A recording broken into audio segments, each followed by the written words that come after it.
right, so without further ado, I'm going to get going on the introductions. Ladies and gentlemen, thank you very much for joining Strauss & Company this afternoon.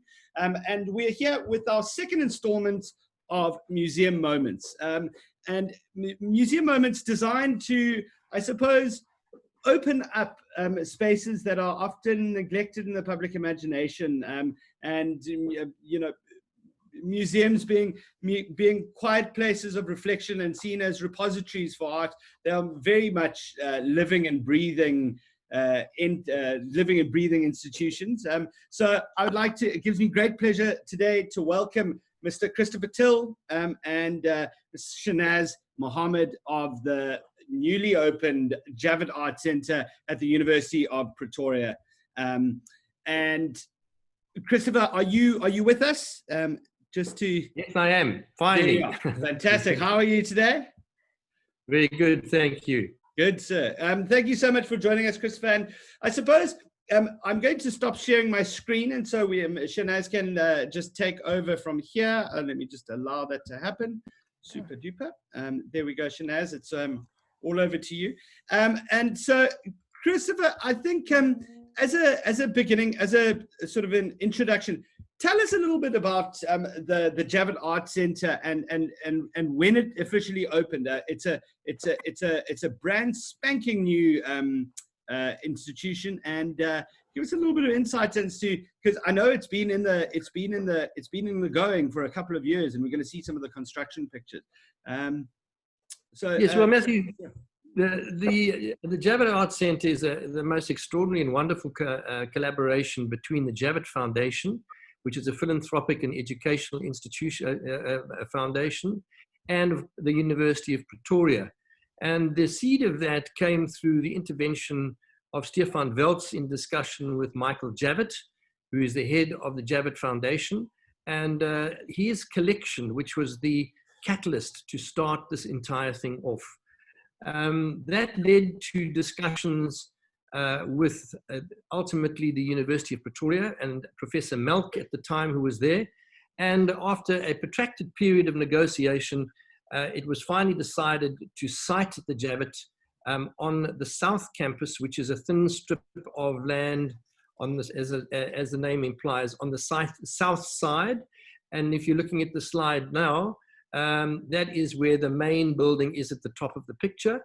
And a bridge gallery crosses Linwood Road, which is a main road running east to west in Pretoria, and sets down at the bottom of that image onto a new square, which links the building on the top left, on the bottom left, which is the Department of Architecture and the Visual Arts, which is not in picture. So this building took some years to get together, in the sense of a negotiation for everything from air rights to you name it, to get it through all the hurdles that one has to in putting a building like this together. The architects are Matthews and Associates, Peter Matthews and Associates in Pretoria, and they've done an incredible job of creating this complex which straddles the road. So it physically straddles it, as you can see in these pictures, the early bridge structure going across the road. And on top of that was built the bridge gallery, which you'll see in subsequent pictures coming up. There it is on the right. The design that you see in the concrete was taken from shweshwe cloth. The architects used that motif. And the structure you can see on your left, poking up, that sort of hexagonal concrete structure, houses the gold collections, which we'll speak about earlier on. So that collaboration between a university and a private foundation has created the Javett Art Centre, and that in itself is a trust with an independent board of trustees with representatives both from the university and the Javett Foundation, as well as independent trustees managing and overseeing this extraordinary structure. The building here, that is the concrete structure I spoke about, which houses the gold, which we'll get to in a minute. And the main entrance is on your left. This obviously was in the construction phase. and I'm not sure what this next slide is. Shenaz is in charge of this. So there are a couple of structural pictures here. That is the completed bridge. We are now on the side of the main university campus, and those stairs go up onto the side of this gallery space. So the earlier picture that you saw with all of those wonderful shadows is the actual bridge, which is a pedestrian bridge, but this is a gallery that goes across to the other side. Let's go on, Shenaz. Okay, that's just a picture of the construction coming up. And I think this is the image of the Vice Chancellor of the University, Professor Coupe, and Dr. Lee Bregman of the Javett Foundation, with Dr. Conrad Strauss in the background, who was our first chairman of the board and very instrumental in assisting in getting this whole thing on the road. And it was opened on Heritage Day on the 24th of September with a series of exhibitions which we're going to speak about today. Right, next one. Okay, so the first collection that we're showing here is a loan collection of some 250 gold artifacts which belong to Anglo Gold Ashanti.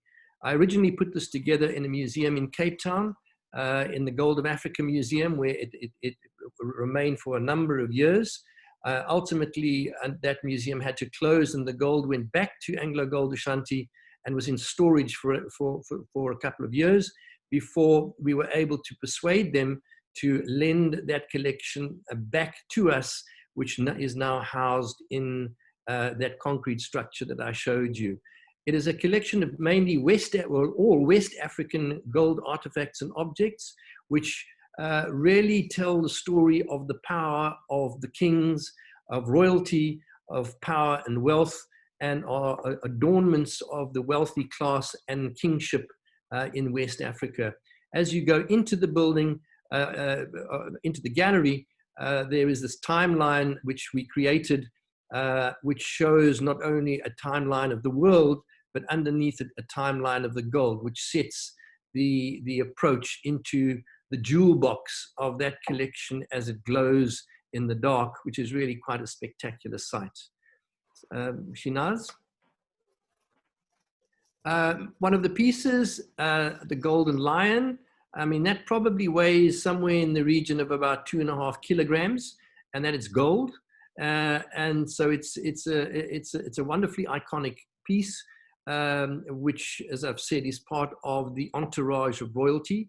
And the lion, of course, as a zoomorphic figure, is a figure of strength. There's a little piece of a pangolin.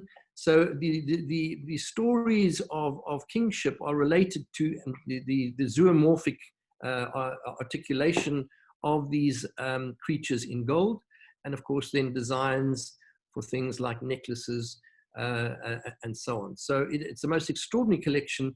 These are bracelets which click open to put the wrist through it, and then click close again, and I say adorn the arms of kings and people of wealth. Then I think the next few pictures are of the other gold collection that we have. This is the constructing of a showcase that we put together in the upper floor of that concrete space, which houses the gold of Muafangejo, which has been at the university for many years in the old arts building. And the gold collection has been brought into that's the concrete space on the upper floor. And here is the Muafangejo gold collection with the rhino centrally placed. You can see him next to that glass column. And of course, the most famous artifact of that is the golden rhino, which is also there. So it's a wonderful collection of African gold, because that is at the heart of the Javett Foundation, the Javett Art Centre's raison d'etre. We want to be a place and a space of where the art of Africa is explored, it's collected, it's exhibited, it's conserved, and we want to understand what that African signature can be and how it articulates itself in creativity, not only on this continent, but elsewhere. then this is one of the main opening exhibitions, which is 101 Collecting Conversations, Signature Works of a Century. And the team, which we'll introduce in a minute, looked at how we could produce an exhibition which would appeal broadly to a visiting public and could potentially be described as popular. Well, what is popular? And everybody wants their exhibitions to be popular. But this was an idea which I had, which was to approach the collections in this country and ask for nominations of works which we could consider. A process followed where we received a large number of suggested works, but it took a while of negotiating, going forward and backwards to finally get the collection together. Shenaz, you might want to comment on that in how we approached those collections and how many works we finally had to choose from. Yeah, so our initial strategy was that we were going to contact as many institutions as possible. And, you know, we sort of said, dream big, and then we can narrow it down to a concise selection. It was quite a big task. I think we just contacted institutions across South Africa, asked them what do they think are the most significant pieces in their collections. And we received lists upon lists of works that they had considered. And I think at the end we had over 300 suggestions, which we had to, as an art committee, narrow down to 101. So it was a big big process that we had to go through. So this was just some behind the scenes of how we sort of categorized those works, how they sort of fell off, what we decided, you know, how we should go ahead with it. Yeah, so in the end, we sort of had to come to categorize what we were going to select, because there was so much that we had to take into play. So these are just some of the categories that we thought of in terms of trying to select works out of the 300 plus that we had received from all over South Africa.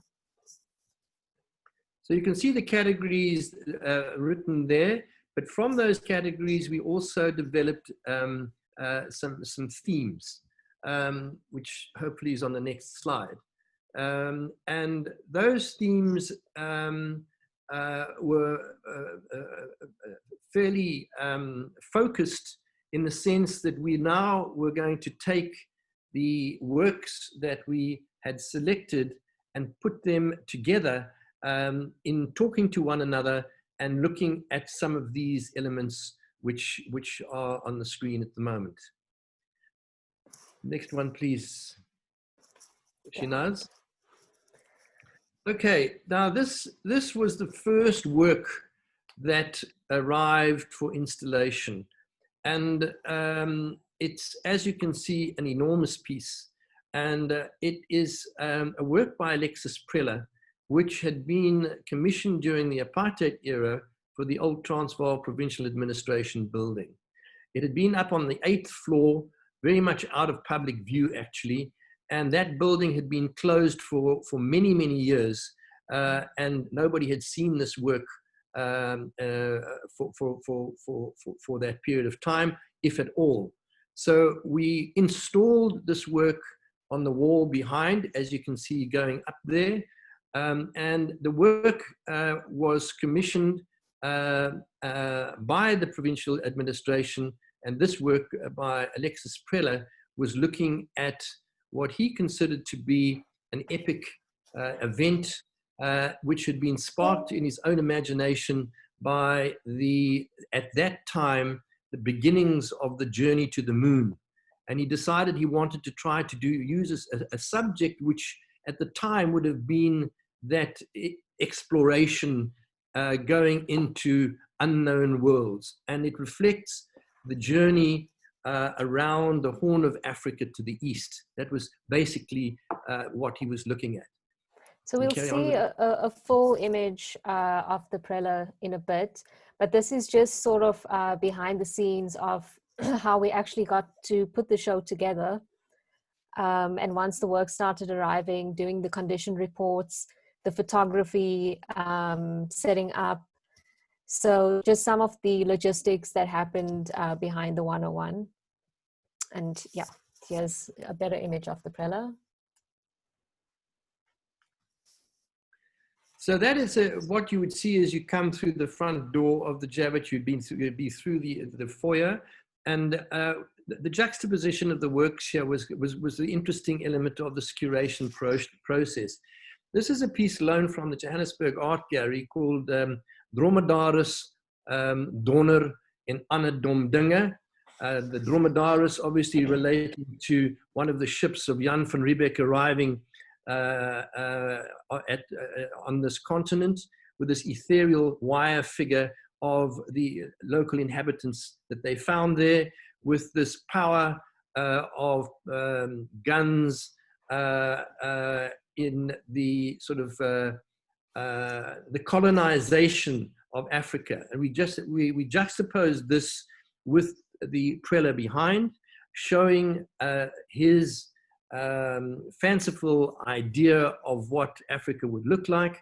And of course, the subject matter has its own element of contemporary debate and discussion, which is colonization and in fact post-colonization, which we are discussing in this juxtaposition as well.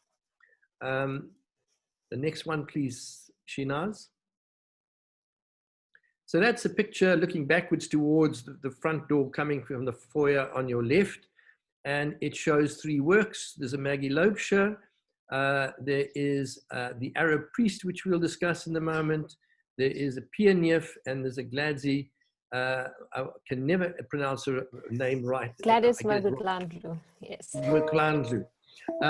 So again, this begins to show you how we were putting works together which either came from a particular period, but we're looking at some of the subjects which we had put up earlier on the screen. So there is at the top the full image of the prela, showing the Portuguese on the left, the navigator, this fanciful idea of Africa and all its elements which Prela used in many of his works, and which in a way, this is an assemblage of many of those elements which he explored and looked at throughout his artistic career. There's the Arab priest at the bottom left, and this is a work which is on loan to us, but has a fascinating background. It was bought in Europe at Bonhams by the Qatar Museum of the Oriental Museum in Qatar for, at that time, the highest price ever paid for a work by Irma Stern. That followed a process where, when they came to collect the work, they were politely told that it was in South Africa, and the South African government was not going to allow it to leave because SARA, the heritage agency, said it was a national treasure. Well, the result of that, after mediation and threats of all kind, was that it was allowed to be loaned to the Qatar Museum for 20 years. And it had to come back to South Africa every 5th year. And we were lucky to get this work last year, which was the 5th year. And then on the right, of course, is that magnificent piece of Sekoto, the Song of the Pick, which I'm sure everybody, or many people, would be familiar with, which with its underlying political comment, social comment, and the juxtaposition of those. A piece by Niels Coetzee, Crucible, which is a work with using steel rods, which in fact had been manufactured from the melted down AK-47s that were handed in to the police and melted down into steel, which were then made into these rods. And we put that together in proximity with the work by Marco Cianfanelli on the right called Release. That is a maquette of the piece that is down at the capture site in just outside Howick in KZN, where those steel rods, the actual size of them at the capture site is between about 8 and 12 meters high. There are 50 of them, and you walk through them over 30 meter length. So we were juxtaposing those two, which worked, I think, quite well. This is a work, or two works. The top one is by Bertha Everard, Trees and Trenches of the Battlefield of Delville Wood. And this falls into that landscape category, but landscape isn't only there as a picturesque manifestation of a view that you were looking at, but that obviously has underlying elements to it, very powerful elements. And the bottom one is by Hilary Graham, and it is the narrative of the sinking of the Mende. So they were both First World War tragedies where many people died. And it was really also referring to the fact that the Mende wasn't terribly well known in South African history because these were black soldiers who were killed, who were drowned when their ship collided in the English Channel.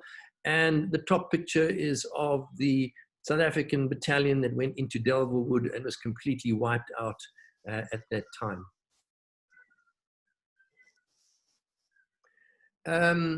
Perhaps you want to talk to this, Shenaz? Yes, so this is as you come up from the ground floor, you would be in the South 32 gallery. So the work on my left by Walter Altman was a commission that he's done for a Genco building. And this was donated to us by South 32. So it is a permanent installation that will be in that gallery space. And across from that is the Kaiskama Guernica and the Dumele Feni Guernica as well. That's from the University of Pretoria. So that's, as you come up, what you will see in the Javett Art Centre. The Kaiskama project is an extraordinary project of women down in the Eastern Cape. It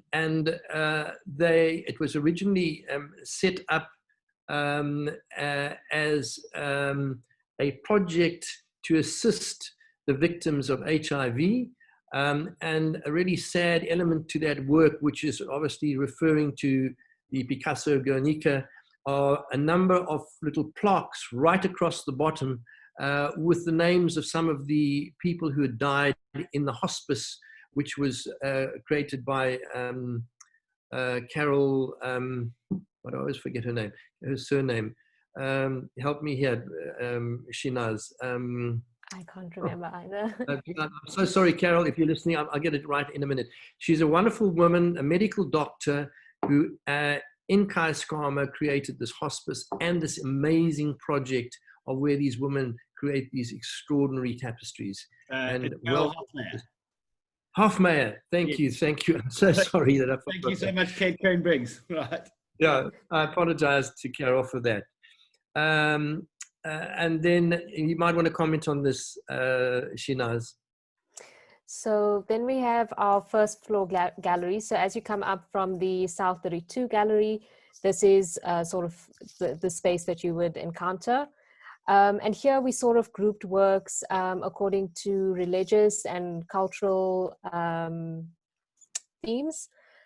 So here we have Mbweta's Commune Suspension of Disbelief, which is from the Johannesburg Art Gallery, was loaned to us by them. And in the background, you can see we've grouped portraits that we've received as well. We can go into more depth here. There's Andrew Mochwaudi's Head of a Child, which is, I believe on the cover of the Neglected Tradition, Christopher. Correct. And the Marianne Podleshuk Three Boys, which is also on the cover of the South African literature book, Cry the Beloved Country. So these are some of the more interesting works that the public would be able to recognize as well from these things. And this is just going further into the first floor gallery. There's this work here by Joachim Schonfeld. And in the background, I will show you more for close-up. Yeah, so we have these Noria Mabasa, Rashada Krause, and Penny Siopis as well. The Rashada Krause piece that you can see there was a commission for the Johannesburg Civic Theatre some years ago, and is obviously references Delacroix's piece that you can see with the Liberty Fraternité. But it is a composite collection of thespians. All of those people at the time who were involved in theatre, and you can quite easily recognize all of them. But it was, as I've said, originally a commission for the Civic Theatre. It was then bought back by the artists at a particular moment. It was on exhibition for some time at the Baxter Theatre, and it's been on exhibition at the Apartheid Museum for some time, and it's been loaned for this show. Yeah, it's one of our more popular pieces as well, I think, with the public coming in, because they recognize a lot of the faces on the painting. So it's quite a popular piece that we have. A piece by Helmut Starker, loaned from the National Gallery.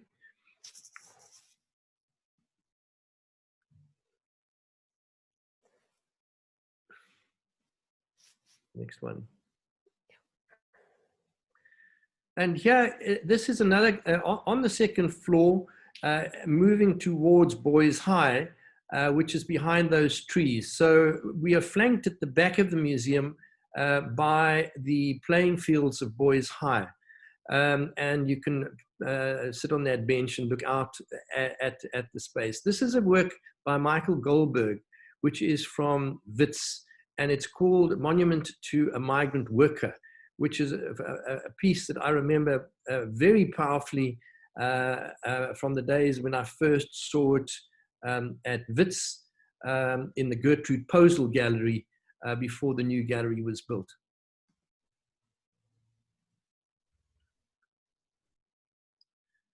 Next one. In that space, we also have a number of graphic works, mainly by artists who were trained at Rorke's Drift. There's also a tapestry from Rorke's Drift there. So it was also a tribute to those artists who came from that tradition.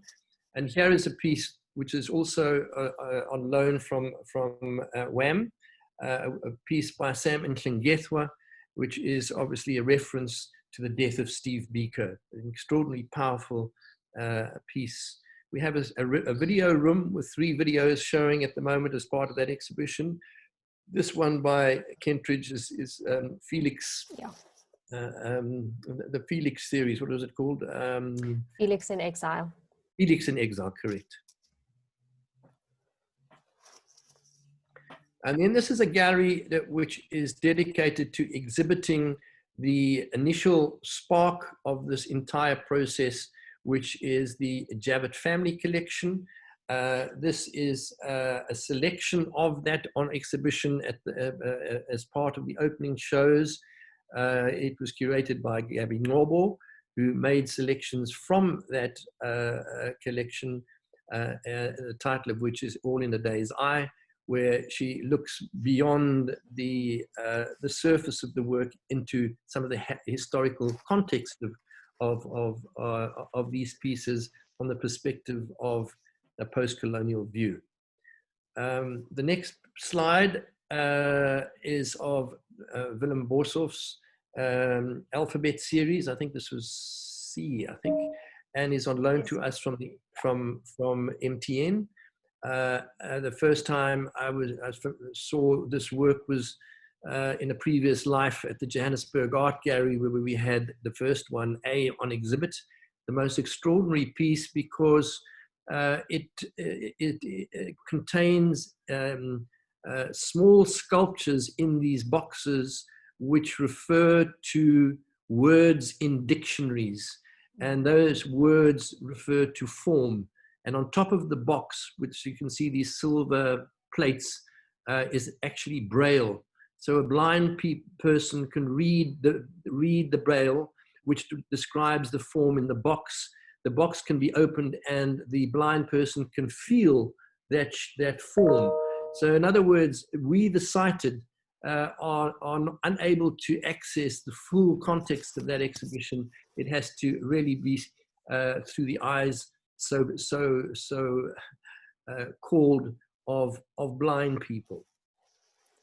So that's the space, or the last level of the museum. And we sort of grouped more of our contemporary artists and their works in that connecting space that we call it for now. And some of the other works that are featured in that space is Norman Catherine, Zanele Moholi, and Stephen Cohen as well. And then from this space, we go into the Bridge Gallery, which is, yeah, across Linwood Road. Yeah, so as you would walk into that space, you walk across the road. And the work on the right was loaned from the Constitutional Court, and it is by Judith Mason, The Blue Dress, and it refers to a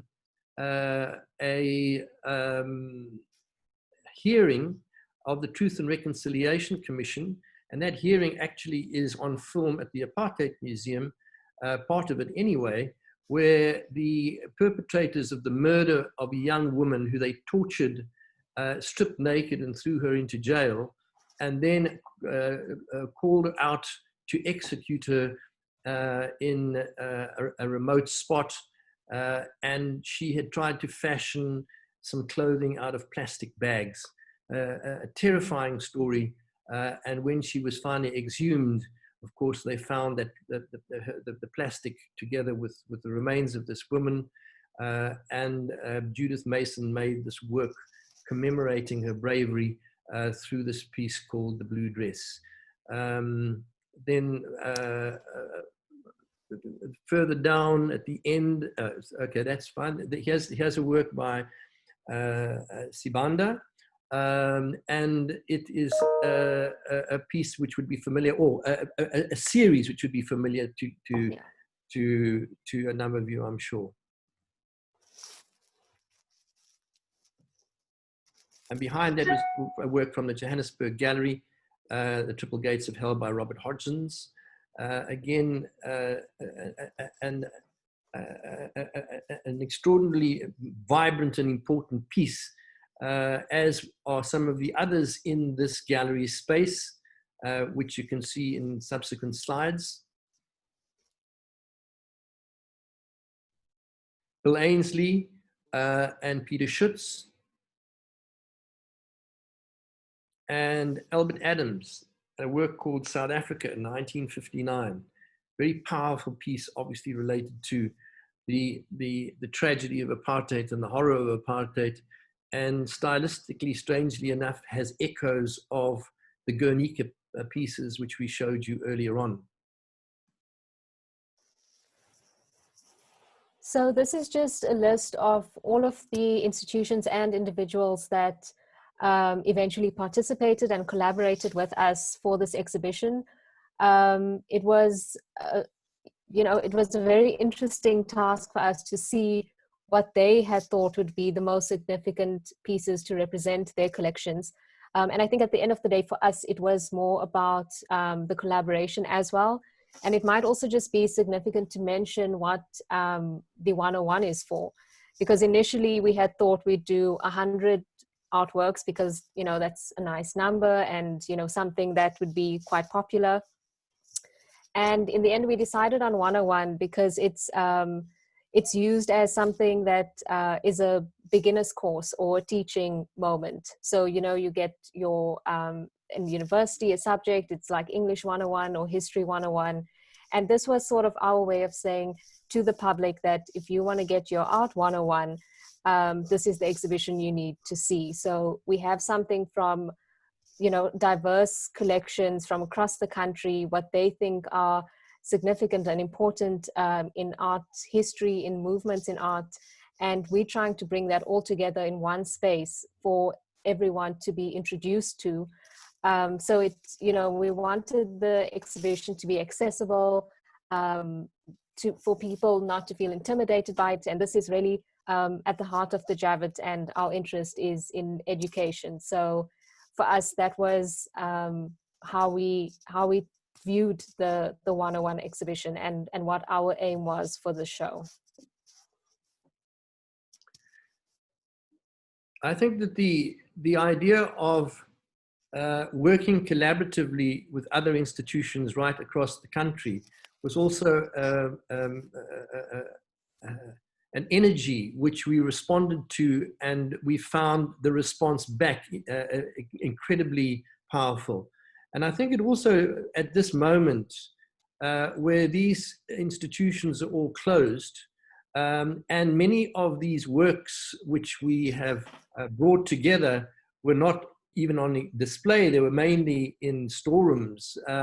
So to bring them together at a particular moment was a very special engagement with the art community and the art institutions, many of whom, even prior to the COVID pandemic, were in serious trouble because they have not been supported by state and city. And they have battled to survive. So you can imagine what it must be like now.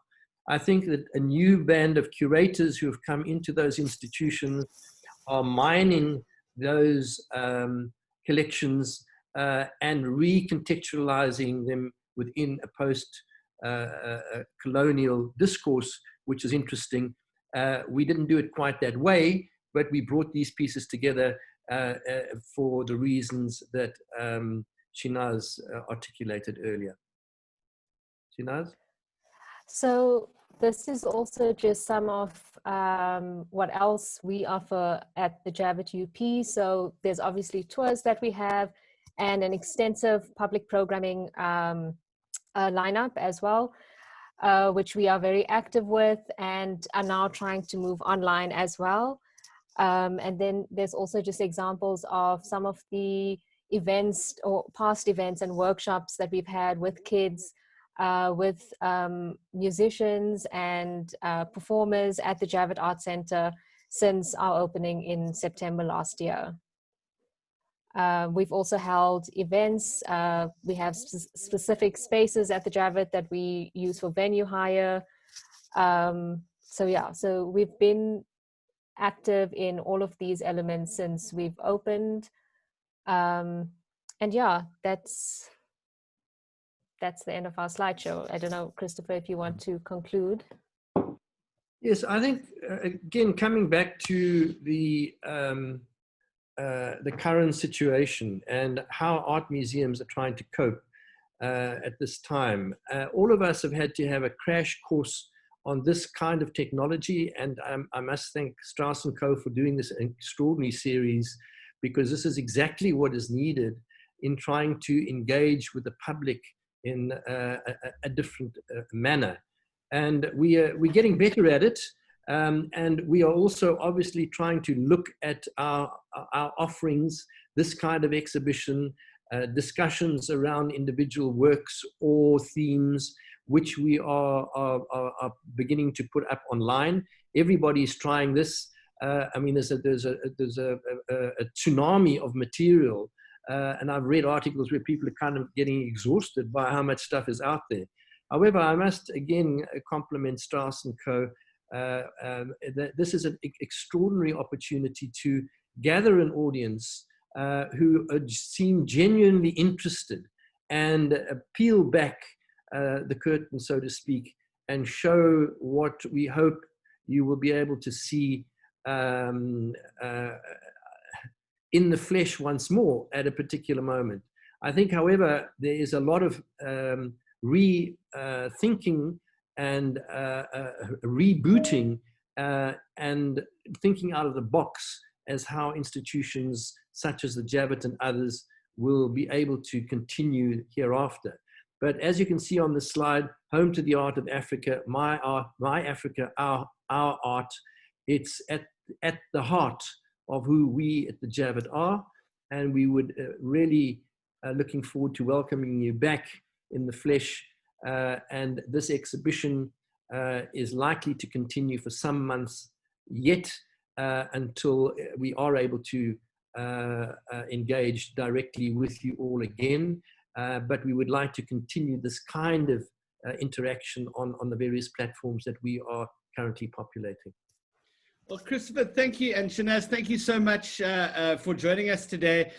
You know, I've got one or two just sort of observations and questions for you, if you don't mind, just as we wrap up. I suppose really first off, I think we have been quite spoiled today, because it feels like we've been given a whirl around the collections of all of our major institutions in the country. And you've managed to bring real keys and gems, key works and gems out of those collections, and put them under one roof. So really, I think the kind of focus that the sheer scale of the center presents has enabled you to do that. And I must just say it's really it's very tantalizing to want to go and have a look at that. I know definitely. I think it's going to bring a lot of foot traffic to Pretoria. But Christopher, I suppose a question for you, just in your experience in museums, because you and your background, I suppose, is that of a consummate museum professional. So, I'm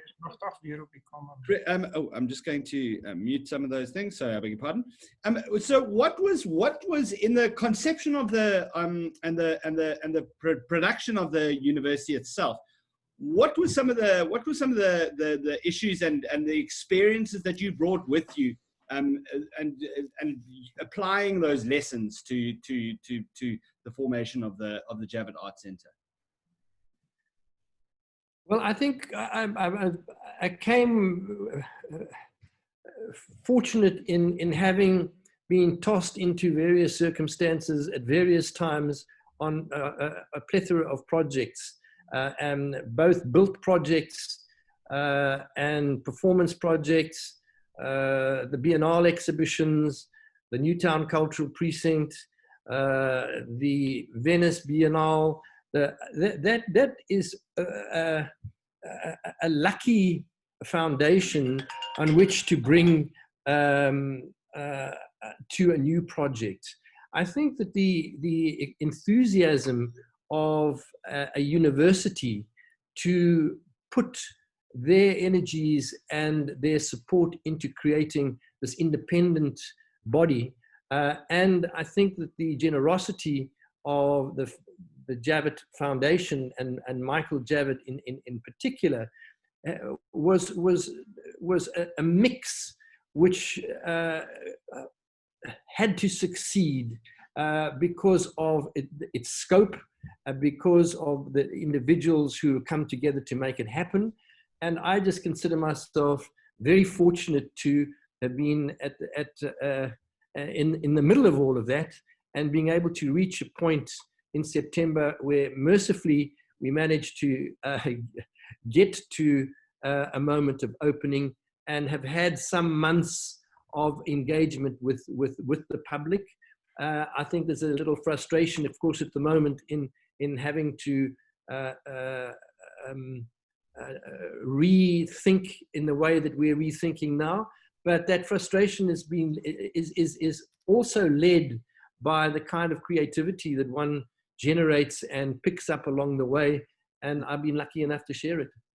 Because no, it's quite interesting, I suppose, looking at a national at the scope of the Javett Art Centre, both continentally and nationally. We've seen the emergence of a number of these initiatives that have come to support our cultural and artistic infrastructure. So we've seen and it's funny, it's almost like it feels though in a, you know, it's always difficult to historicize the contemporary moment, but it feels that we're almost on the cusp of starting to really engage with both the continental discourse of cultural production in Africa, as well as a more global discourse situating ourselves, situating and positioning ourselves on the continent. I'm thinking about the emergence of the institutions like the Zeitsmoker, the Norval Foundation, who will be joining us next week on the 10th. As well as and as well as now the Javett in the north. How do you, Christopher, see yourself in that kind of lineage and really flying the flag or advancing the cause of, as I said, our cultural production on the continent? I think it's the collaboration that you speak of, and these new institutions, and the Javett, in the way that we've just constructed this exhibition. We see ourselves not like the other, or, you know, the new boys on the block or anything like that, but rather a catalytic influence, as some of the other institutions that you've described are beginning to contribute to. And if we, as a body of professionals, can continue with the kind of work that we're doing, and at the Javett, as I've said, at the heart of it is looking into the continent and beyond and back. If we are able to engage with one another in energizing that arena, as you are in this kind of programming are, we are partners in being able to look to that future and make it a reality. And I want to thank my colleagues, and you saw there were 64 groupings there that we had. And I know I see a couple of them are listening in on this little program now. But I want to thank you all, because it's that collaborative effort that really counts. We obviously at the Javett want to wave the flag as high as we possibly can, and we would of course like to become the default institution where people come to when they come to Africa. But all of us want to do that. But we certainly have a tremendous opportunity being linked into a university that gives us a massive store of knowledge, of research, of academic input. But we're never going to lose the fact that we have one foot in the street. We want to, as we said earlier on, demystify the museum experience. So we want to strike the balance of being built on a very powerful academic foundation, but we want to be a welcoming institution to bring people who wouldn't dream of coming into an art institution or have anything to do with art into this space, which in fact you're doing virtually right now. You know, it's just fascinating having a look at yesterday we gave a talk, and Christopher, actually your name came up as the curator of the South African Pavilion in Venice. But I think what we've been starting to see is this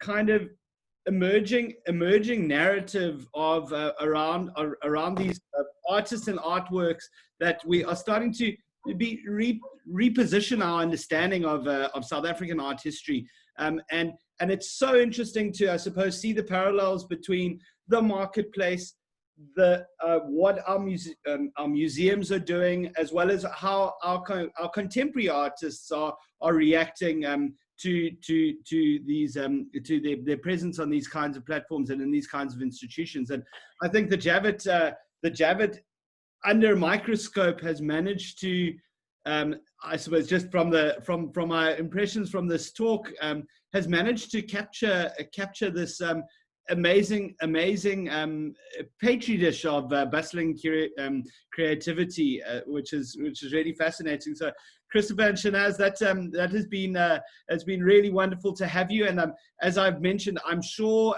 this is not the last time that the Javett Art Centre at the University of Pretoria is going to be gracing Strauss's Zoom channel.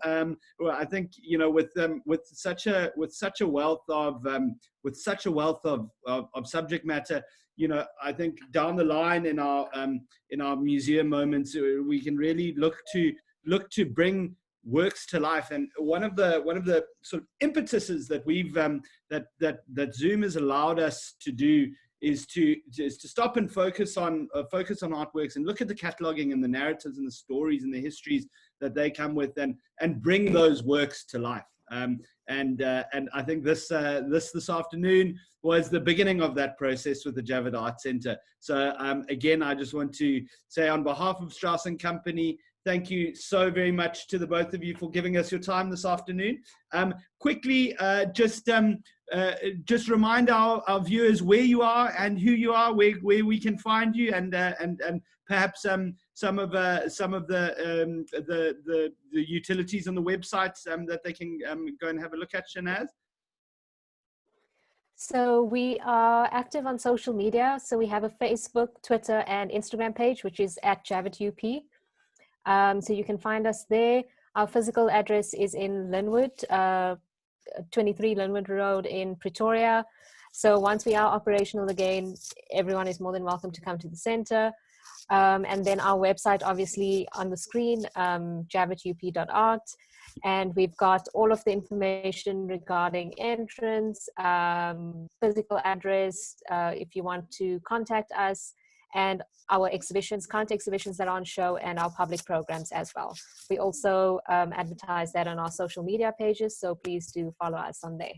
Fantastic. And just some notes. We've got some enormous praise and thanks coming in for the talk today. So just a shout out to Alison, who's I think might be with the Javett staff. We've got Marilyn. I think that might be Marilyn Martin. Thank you so much, Marilyn, for coming along. Cecile Blevely is appealing for the show to please stay open a little bit longer. Diana is saying thank you to Christopher and your team. We've again got Anne-Marie Burry saying thank you so much. Cass Prince-Look, Ken Briggs, Kula Zinisteris from is also is sending a shout out. So thank you so much, Guns and to let you know, ladies and gentlemen, we've had 2 weeks of Zoom programming, and I wanted to keep the principle live. So so you've got to catch it, and that keeps our audiences coming back. But I have been recording this afternoon, and these recordings will be available on our YouTube channel as of either later this evening or for the rest of the week. So those will be archived and available to the public for anybody that joined us late or missed anything. So please keep an eye out for our programming next week. We'll be running a three-part program next week. And finally, again, on behalf of Strauss & Company, I'd just like to say thank you so much to Shenaz Mahomed and Christopher Till of the Javett Art Centre at the University of Pretoria, and they were joining us for our museum moments and at Strauss & Co. So thank you very much again for joining us. And thank you, Matthew. Good night. Thank you, Matthew. Super. Thanks everybody for coming. Quickly, there's just to see if there's oh no, that's people just asking about the program. Right, I'm going to leave it there. Thank you very much, ladies and gentlemen, again, and have a good night and stay safe. Bye-bye.